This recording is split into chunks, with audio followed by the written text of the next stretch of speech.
Welcome to the most transformational 2 minutes of our lives. My name is Yosef Beinkalter. In this week's Torah portion, the portion of Bai, Moses, Moshe Rabbeinu, our leader, goes to Paro and tells Paro, we are not going to leave Mitzrayim unless we have our kids, our children, our parents, our brothers, our sisters. We're not leaving anything behind. Even their animals, they want them to take with them. Paro said, only take the adults at first. Moshe said, no, we are not going to leave until we have every single one, every single thing.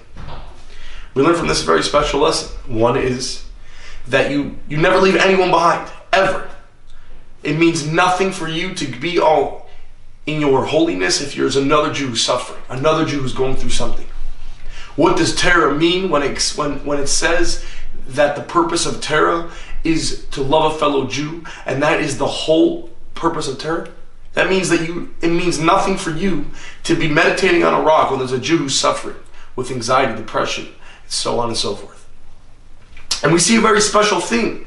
It explains that Moses, when he told Paro who was going to take, he said first the children. He said, I will leave with my children. Why mention the children first?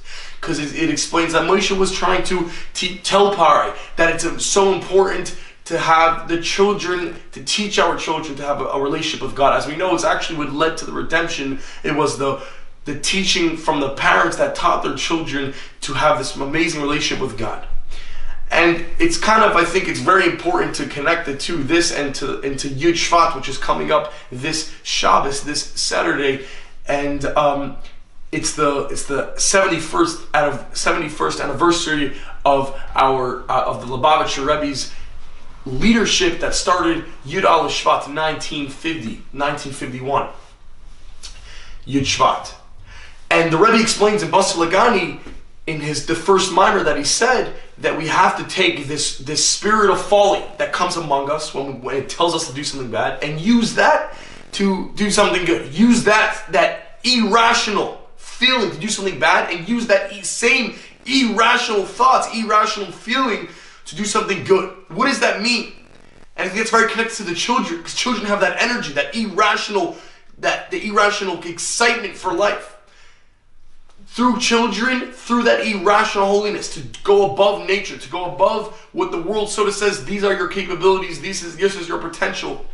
What the children have and what the Rebbe is telling us to do is to, right now you might feel like, right now it's not possible for me to fulfill this thing I want to accomplish. Right now I'm feeling a certain way, and that's how I feel. When there's no other answer, sometimes the answer is to be irrational.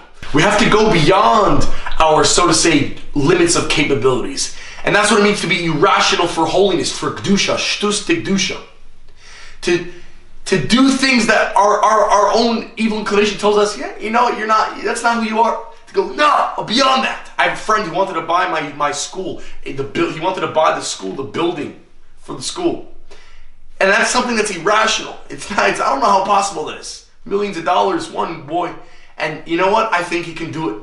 And it's irrational. It makes no sense. It doesn't, so to say, fit the logic. But that's what it means. And that's how we have to bring Mashiach. By being irrational. That's how we fight the darkness. That's how we fight the evil. By being irrational, not going with the status quo, not being another person in the crowd, but being different, by being amazing, by overpowering and spreading light, spreading and overpowering the darkness. Thank you so much. Happy Yud Shvat. Take care. Spread the light. Enjoy your amazing year, and we should see the Lubavitcher Rebbe, we should see the Rebbe, and we should have Mashiach right now.